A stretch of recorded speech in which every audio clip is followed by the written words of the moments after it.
প্রথম কথা হলো পঞ্চদশ সংশোধনী আজ এ হোল আল্ট্রাভাইরাস ডিক্লার চেয়েছিলেন ওনারা, রিট পিটিশনাররা। As a whole Supreme Court ultra vires বলেননি, তবে এটা অ্যাজ এ হোল আল্ট্রাভাইরাস বলার মতো যে উপাদান 142-তে যে অবজেক্ট ক্লজ ডিসক্লোজ করেনি, এই কথাগুলো ওনারা বলে গেছেন। যে কারণে ওইটাকে অবিটার ডিক্টা হিসাবে আমরা দেখছি যে কোর্টের অবজারভেশন, বাট রেশিও ডেসিডেন্টটা যেটা রেশিও ডেসিডেন্টটাতে যে কোর্ট বলেছেন যে এটা আমি অ্যাজ এ হোল আল্ট্রাভাইরাস বলছি না। সেকেন্ড, উনি বললেন আর্টিকেল 7 এবং এ এবং 7B এই দুইটা আল্ট্রাভাইরাস, কারণ এটা ধরে নিতে হবে দিস ইজ নন এস্ট, অর্থাৎ এটা আইনে ছিলই না, এরকমভাবে ধরে নিতে হবে যে সংবিধানে এইটা ছিল না এইভাবে, that means void ab initio.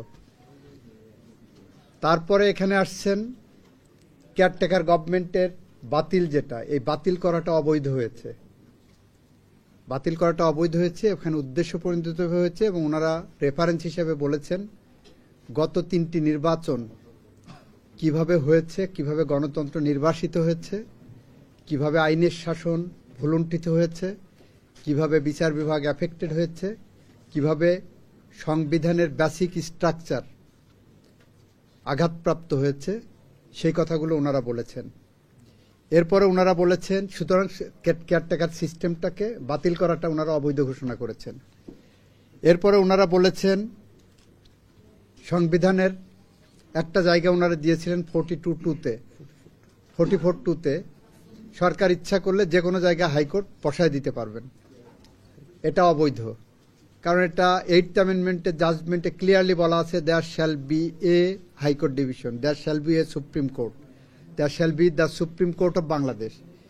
এই দি সুপ্রিম কোর্ট অফ বাংলাদেশকে আপনি ভেঙে চুরে টুকরা টুকরা করবেন আর সুপ্রিম কোর্ট এখানে বসে থাকবে, এটা মনে করার কোনো কারণ নাই। থার্ড, ওনারা বলেছেন রেফারেন্ডামের বিষয়ে সরকার যেভাবে সংকুচিত করেছিলেন, রেফারেন্ডামে জনগণের যে পাওয়ার, সেই পাওয়ারটা যেভাবে সংকুচিত করেছিলেন, সেই সংকুচিত করাটাকে ওনারা অবৈধ ঘোষণা করেছেন। This also hits the basic structure of our constitution, এইটা মোটা দাগে বলেছেন। আর অন্য যে বিষয়গুলো আছে সেই বিষয়গুলো ওনারা কিন্তু ইন্ট্রাভাইরাস আল্ট্রাভাইরাস কোনোটাই বলেননি।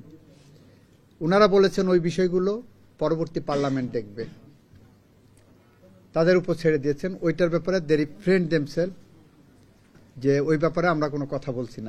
এটাও বলেনি যে ওইগুলো বৈধ, এটাও বলেনি যে ওইগুলো অবৈধ। ওইগুলো পরবর্তী পার্লামেন্টের উপরে ছেড়ে দিয়েছেন, দে আর ফ্রি টু চুজ যে ওটা রাখবেন কি রাখবেন না। আর তত্ত্বাবধায়ক সরকার ব্যবস্থা বাতিল করাটা যখন কোর্ট বলছেন অবৈধ, দ্যাট মিনস ইন আদার ওয়ার্ডস তত্ত্বাবধায়ক সরকার সিস্টেম বৈধ। এটা হলো একটা ইন্টারপ্রিটেশন। দ্বিতীয় ইন্টারপ্রিটেশন হলো আপনি যদি 13th অ্যামেন্ডমেন্টের জাজমেন্টের কথা চিন্তা করেন, 13th অ্যামেন্ডমেন্টের জাজমেন্টেও ওখানে 7 জন আনএনিমাসলি বলেছিলেন তত্ত্বাবধায়ক সরকারের আন্ডারে অন্তত 2টি নির্বাচন হতে হবে। 7 জনের মধ্যে আবার পরবর্তীতে 3 জন পোল্টি মেরেছিলেন। জ্ঞানপাপী একজন জাজ ছিলেন, খায়রুল হক নাম, উনি মূল জাজমেন্ট থেকে ডেভিয়েট করে 17 মাস পরে এই আইন আসার পরে, এই আইন জাজমেন্টটা দিলেন এই আইনটা পাশ হওয়ার আগে, জাজমেন্ট রিলিজ করলেন এই আইন আসার 17 মাস পরে।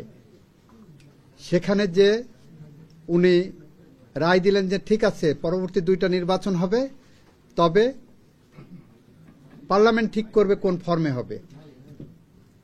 ওনাদের থেকে দল ছুট হয়ে সিনাবাবু বললেন যে না, আগামী 2টাই হবে কেয়ারটেকার আন্ডারে, তবে আপনার জুডিশিয়ারিকে বাদ রাখা উচিত।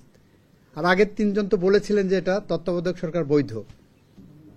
খায়রুল হক সাহেবের সাথে তাল মিলালেন ওই যে আর একটার নাম কি যেন বলে, আরে জুডিশিয়ারিটা ধ্বংস করে দিয়ে গেছে, এই যে না না না, জুডিশিয়ারি ধ্বংস মানিক যতটুকু করেছে, আবার জুডিশিয়ারিকে ধ্বংসের পিছনে মূল অনেকগুলো দায়ের মধ্যে সৈয়দ মাহমুদ হোসেন নামে একজন জজ ছিলেন।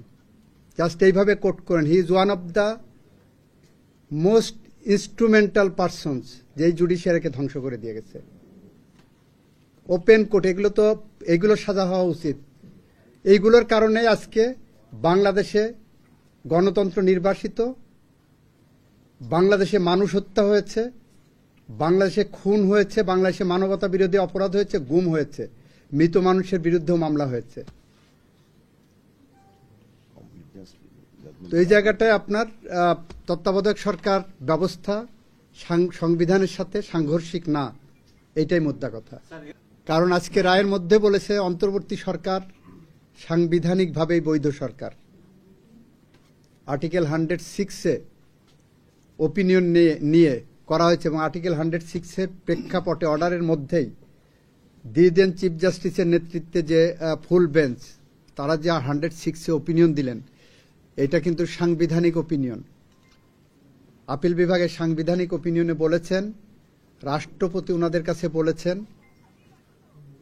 সংসদ ভেঙে দেওয়া হয়েছে, প্রধানমন্ত্রী চলে গেছেন, অন্য কাউকে ডেকে সরকার গঠন করা সম্ভব নয়।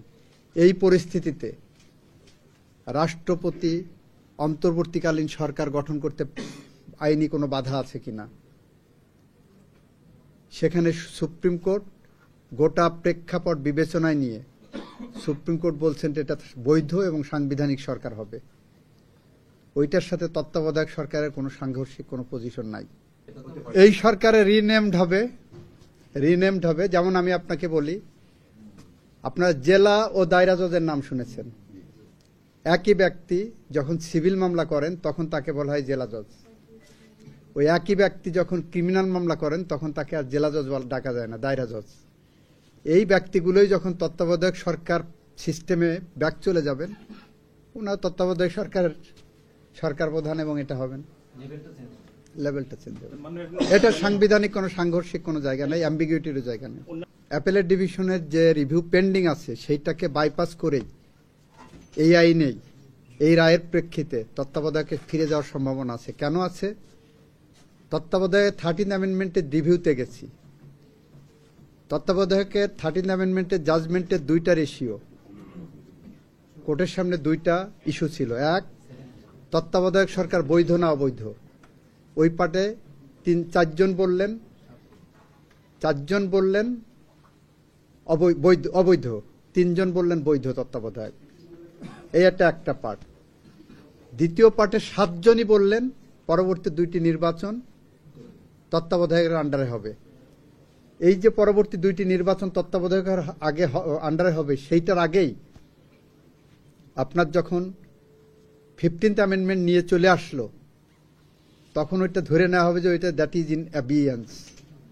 ওই জাজমেন্টের রেশিওটা এখনো অপারেটিভ আছে, কার্যকর আছে।